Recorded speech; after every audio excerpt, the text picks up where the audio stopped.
Hola, estoy muy contenta de estar con todos ustedes en sus casas y en los lugares donde usted puede ver este programa. Hoy tenemos un programa dedicado a hablar qué pasó después del 21 de diciembre. Tuvimos muchas expectativas y hemos invitado al doctor Ángel Luis Fernández, a quien invitamos el año pasado para que nos hablara del significado del 2012 y hoy va a hablar con nosotros. Entonces, luego de esa fecha importante del 21 de diciembre, ¿qué va a pasar posteriormente? También tenemos como invitada a la doctora Ana Rita Olivero, quien es pediatra radicada en Estados Unidos, y con ella vamos a hablar sobre la importancia de la medicina preventiva en pediatría, cómo nosotros tenemos que llevar a los niños a sus consultas y todos los estudios que hay que hacerle en función de su desarrollo y de las edades que tienen. Así que yo les invito a que permanezcan con nosotros para que se enteren de todas las informaciones que vamos a compartir en el día de hoy. Y ya sin más preámbulo, hablamos con el doctor Ángel Luis Fernández. Gracias por estar aquí, qué bueno.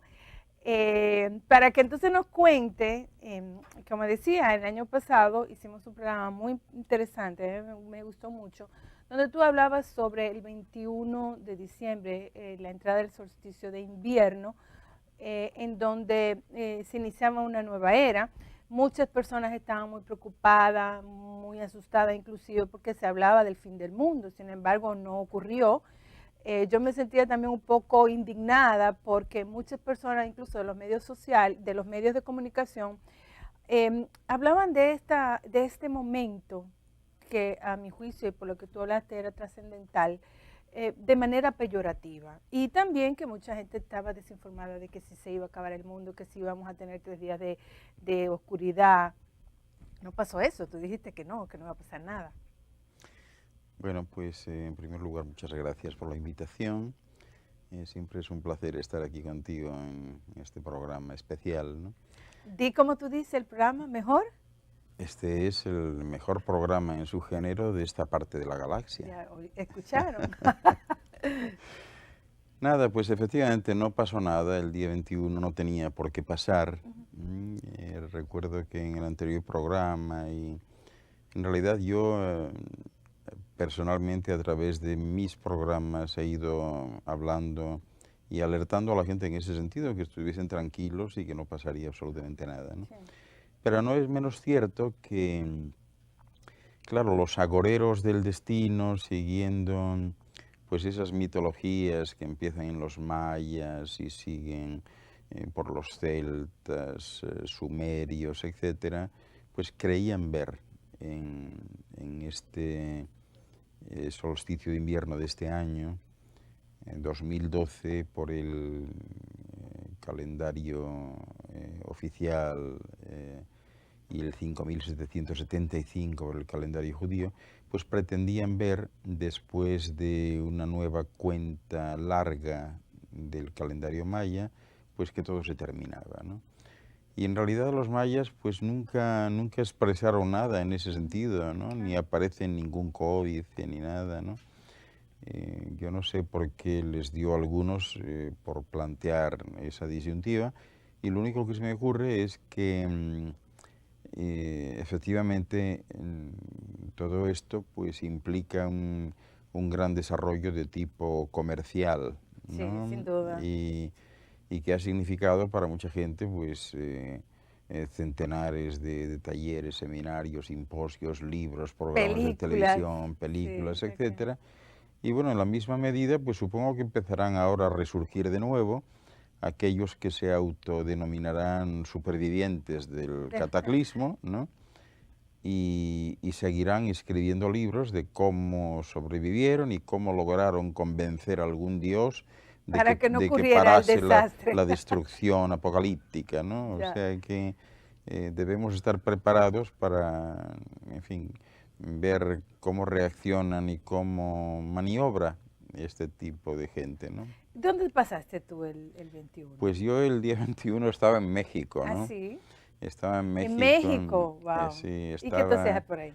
pues estaba invitado a un evento importante que tenía que ver con la era de la luz, y estuve en Cholula, En Puebla.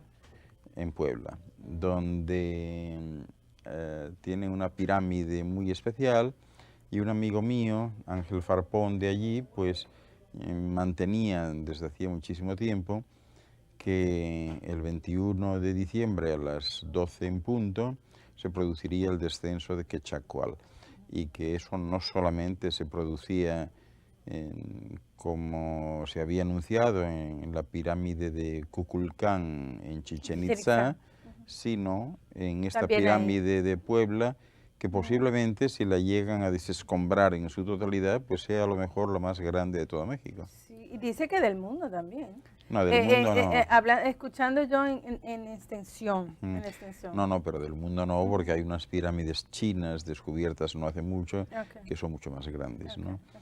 Pero sí de México, ¿no? Y bueno, la pirámide está muy bien conservada y efectivamente se produjo a la hora prevista pues un descenso lumínico, ¿verdad? Por esas escalinatas que fue muy especial. Muy especial. Y sí, allí estuve, es ¿no? muy interesante. Como claro. en el solsticio de invierno también el Kukulcán baja sí, en Chichén Itzá. Exacto, sí. Pero se creía que era solo en Chichén Itzá. En Chichén Itzá, ok. Y ocurrió entonces también ahí, sí. Qué interesante. Y bueno, lógicamente ya te puedes imaginar, no falta quien especulaba que yo iba a estar allí pues para ponerme a salvo de la destrucción. ¿Cómo va a ser? Imagínate tú, ¿no? Bueno, pero ahora, ¿qué va a pasar? ¿Qué estará pasando luego de este famoso 21 de diciembre del 2012, que lo pasamos, que no ocurrió nada, pero que sí a nivel de energía, a nivel del planeta y del universo, están ocurriendo cosas? Bueno, ¿O van a ocurrir cosas? Realmente, si hacemos un inventario de la situación, ¿verdad? Pues nos encontramos con algunos aspectos que son muy destacables hoy por hoy, ¿no? El primero, pues es la entrada en eso que se ha dado a llamar el cinturón de fotones de Alcione, que es un sol importante para este sol, porque es el sol más relevante de Pléyades. Pléyades es un grupo de soles, de 1986 soles, que de alguna manera están afectados gravitacionalmente por este sol, ¿verdad? Y se ha dado a llamar el cinturón de fotones de Alcione, aunque no es de Alcione, porque los cinturones de fotones son muy habituales en las galaxias. Son los sistemas por los cuales las galaxias logran mantener la cohesión y evitar que aquellas formaciones estelares perimetrales se disipen y se pierdan en el espacio. Entonces salen los cinturones del centro de las galaxias y afectan, engloban, amarran de alguna manera a los soles más perimetrales, ¿no? La entrada oficial, después de un ciclo de 5.125 años en los que estos planetas experimentan contracciones y expansiones, es decir, estos planetas siguen ciclos biológicos ordinarios y también están sujetos a los procesos de nacimiento, crecimiento, desarrollo y muerte o cambio, ¿no?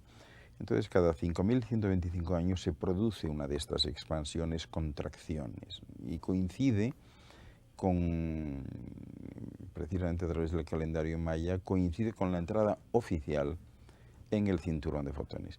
Pero se trata de movimientos no rígidos y de fenómenos que están sujetos a una física toroidal que les hace moverse, como los tornados, ¿verdad? Pero en términos de que la gente pueda comprender, el cinturón de fotones debería entrar el día 21. ¿Y eso cómo se manifestaría en nuestra Bueno, se humanidad? manifiesta en realidad. O en nuestro universo, en nuestro planeta. Se entró en el cinturón de fotones el pasado febrero.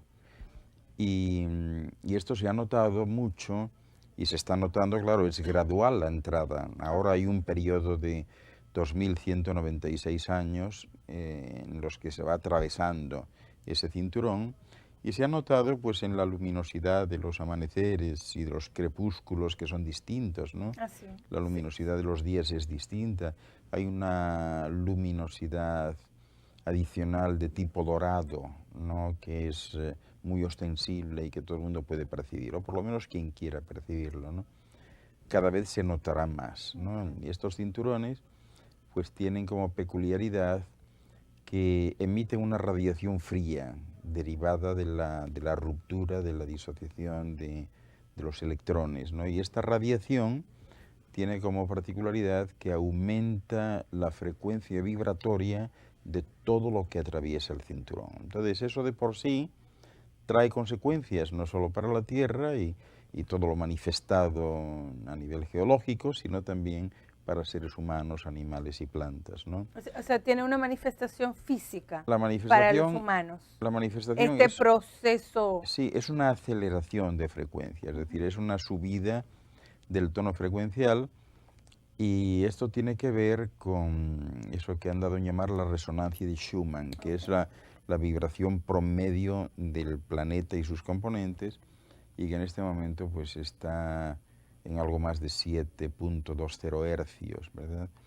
Pero en lo que respecta a los seres humanos, al acercarse al umbral de los 13.3 hercios, esos seres humanos que llegan a ese nivel ya dejan, por decirlo de manera gráfica, de pertenecer a esta dimensión para experimentar un salto dimensional, o sea, entran en otro plano de la luz, ¿no?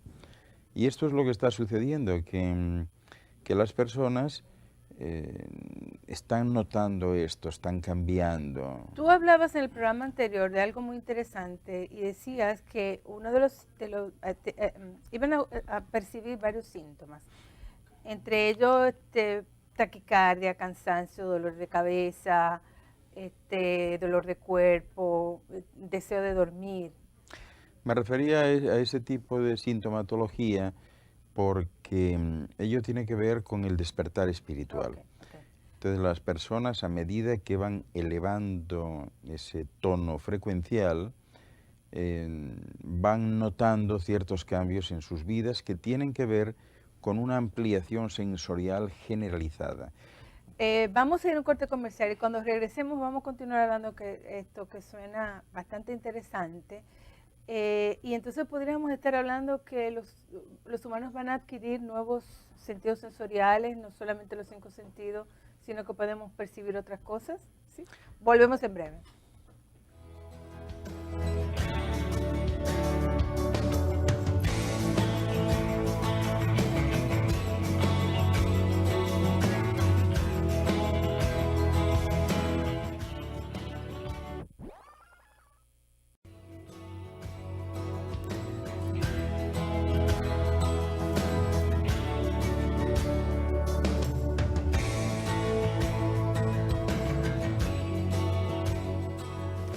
Continuamos nuestra conversación con el doctor Ángel Luis Fernández. Hemos estado hablando del efecto que provoca en los seres humanos los cambios que está viviendo el universo en este momento. Y antes del corte hablábamos entonces tú hablabas de que íbamos a adquirir nuevas habilidades los humanos, que ya dentro de ese aumento de la vibración y aumento de conciencia, podemos comunicarnos de diferentes otras formas. Sí, existe una ampliación sensorial bien conocida y manifestada en las personas que se están elevando y que afectan a los 5 sentidos, 5 sentidos físicos. Es decir, en el sentido de la vista, estas personas que se elevan pues logran, por ejemplo, un mayor campo de visión en el espectro del infrarrojo y también en el del ultravioleta, ¿verdad? Son personas que a lo mejor ahora pueden mirar de frente al sol, algo que no podían hacer antes, etc. Lo mismo en el sentido del olfato, perciben aromas y esencias y pueden discriminar algo que antes no podían hacer. En el sentido del gusto lo mismo, están comiendo algo y ahora son capaces de decidir también por discriminación, pues que este guiso que me has hecho tiene tanto de romero, tanto de clavo, tiene algo de perejil, no sé qué, ¿no? En el auditivo igual, es decir, todos sabemos que un ser humano cuyo espectro audible pues va de los 10 hercios a, qué sé yo, a los 10 o 12.000 como mucho, y resulta que de repente pues ahora canaliza infrafrecuencias y también ultrafrecuencias, ¿no? Y otros sentidos. Del mismo modo, bueno, hablo de los sentidos físicos de momento. Del mismo modo, en el tacto, pues estas personas son más sensibles ahora a las fibras que visten, es decir, ya no buscan fibras artificiales que les producen rozaduras, que les producen erupciones en la piel, etcétera, sino que buscan fibras completamente naturales que les nutran y son muy sensibles a todo lo que signifique polución, contaminación, etcétera, ¿no? Pero además se desarrollan esos otros sentidos que todos conocemos, pero que no están alojados en ningún órgano en concreto, ¿no? Todo lo que tiene que ver con la intuición, la imaginación, la creatividad, las formas mentales derivadas del pensamiento, etcétera, todo eso se desarrolla, ¿no? Claro, la pregunta que subyace aquí siempre es qué cabe hacer para un humano o qué cabe esperar en estos tiempos para que eso se produzca, ¿no?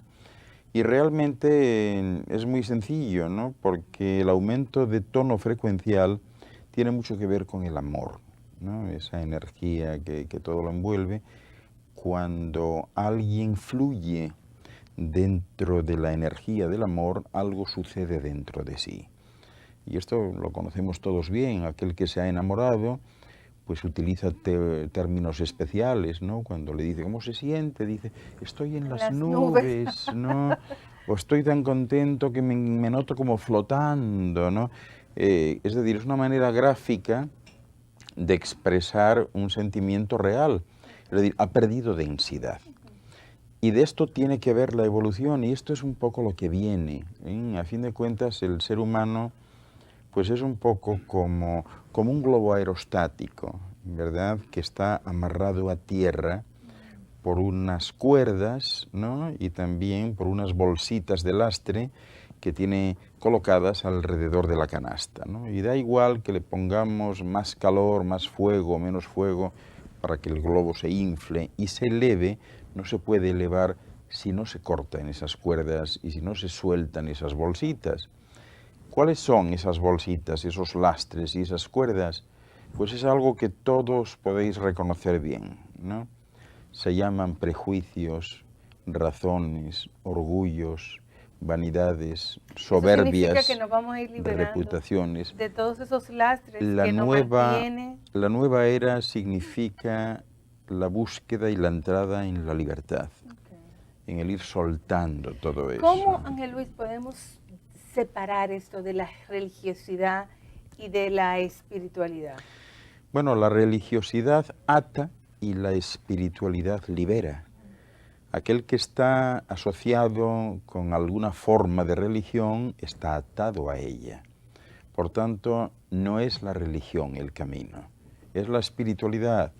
La religiosidad, la religión busca a Dios de alguna manera fuera y la espiritualidad lo busca dentro, ¿no? O sea, hay matices muy importantes. Aquel que es espiritual se siente libre.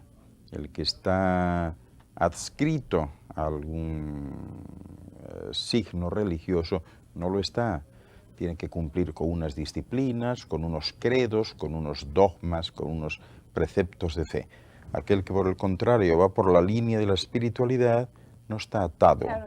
Pero lo que yo me refiero es esto, porque la religión te plantea lo que tú dices, sí, unas reglas y bueno, algo que tú tienes que cumplir. Sin embargo, cuando tú estás en esa libertad de espiritualidad, lo que tú sientes por el proceso de lo que está ocurriendo en el universo, es más fácil manifestarse en una persona que está libre, que está en ese proceso de crecimiento espiritual, pero no está relacionado con Dios. ¿Me explico? Todo está relacionado con Dios.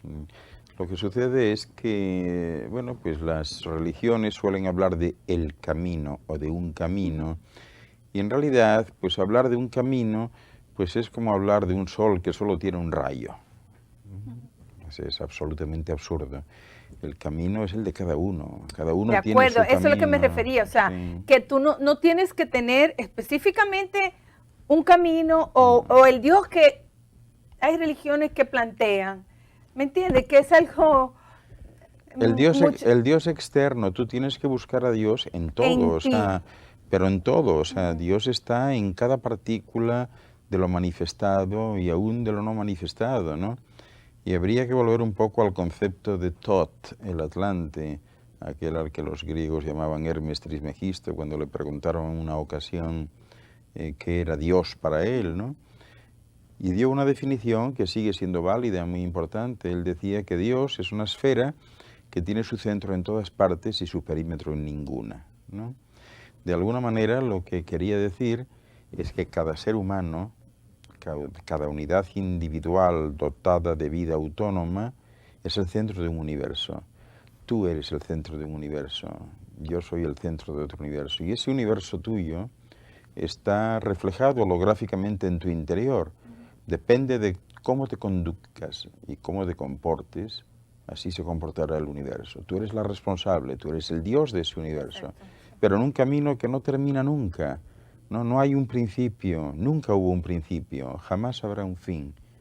Es decir, lo inmensamente grande es igual a lo inmensamente pequeño y no termina jamás. Y hay que hacerse la idea de que los universos son infinitos y que algo que es tangible ahora como un sistema solar, pues no es más en realidad que un átomo que tiene como núcleo al Sol y que tiene como electrones a los planetas. Y lo mismo es hacia arriba que hacia abajo, ¿no? Por tanto, quienes más se acercan hoy por hoy a ese concepto de Dios posiblemente sean los panteístas, ¿no? Que ven a Dios en todo. Y ese es el objetivo, esa es la entrada de la nueva era, ¿no? Entrar en un momento en que todo se respete como Dios. Es decir, yo te respeto a ti, pero respeto a esta tierra, respeto a esta piedra, que también es Dios, y por lo tanto no voy a agredir a la esfera, no voy a dar patadas a ninguna piedra, no voy a arañar la tierra con eso que llaman agricultura o minería. Este cambio de ¿no? conciencia también se ve en los modelos económicos sociales. Bueno, los modelos económicos y sociales experimentarán un gran cambio porque ya han probado que en eso que llaman la civilización occidental no han funcionado. Ya se ve cómo va Europa, cómo están yendo los Estados Unidos. Son sistemas fracasados donde los principales organismos del Estado y las instituciones económico-financieras están en declive, donde ahora mismo está en juego todo, tanto en Estados Unidos como en Europa. Ya hace años que se empieza a hablar de la peligrosidad de los retiros, de las pensiones, etcétera. Ya no pueden invertir en infraestructuras, no pueden invertir en sanidad, ni en educación, ni en nada. ¿Eso va a plantear que los modelos cambien?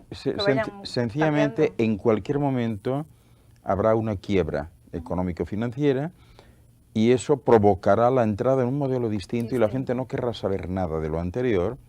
Fíjate lo que ha pasado en España con estos certificados de depósitos que llamaban preferentes avalados por el Estado, que de repente, bueno, pues en un momento dado les comentan a aquellos que habían colocado sus ahorros allí que no tenían nada, que había habido mala suerte y que ahora que no podían devolverles nada, el Estado, con la garantía del Estado. Esto es serio realmente y vamos hacia un rumbo distinto en el que van poco a poco derribándose aquellos paradigmas que constituían pues la columna vertebral del sistema, ¿no? Pero del sistema occidental, porque eso no afecta a los otros. Justamente los que mejor van son los países en desarrollo, como este.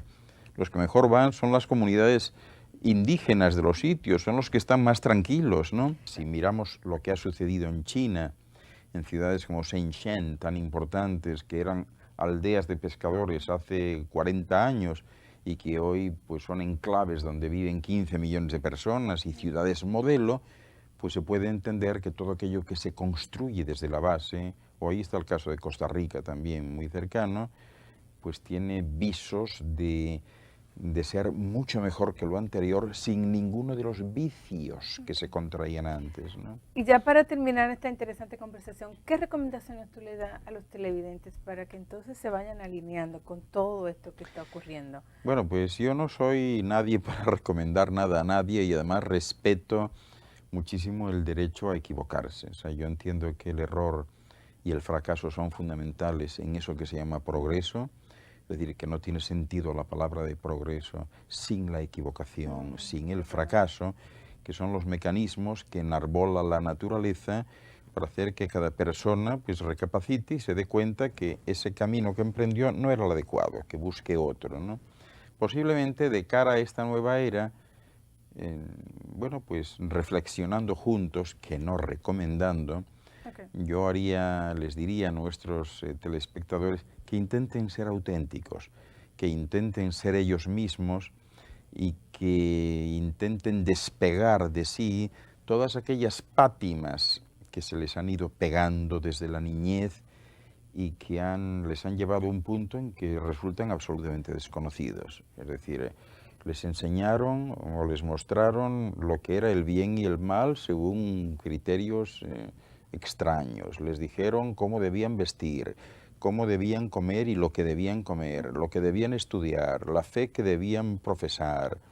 Y luego pues les fueron añadiendo alicientes adicionales para ellos, como son el sentido del ridículo y de la vergüenza, que lo único que han hecho es tenerles amarrados a tierra. Han de perder poco a poco el orgullo, eso que llaman el orgullo, la soberbia. Tras la libertad. Exacto, del ser. y buscar la libertad. Es tiempo de ir hacia la libertad. Gracias, te agradezco mucho esta interesante conversación. Un placer siempre, a tu disposición. Y a ustedes volvemos en un ratito, tendremos la conversación con la doctora Ana Rita Oliveiro, quien es pediatra. Volvemos.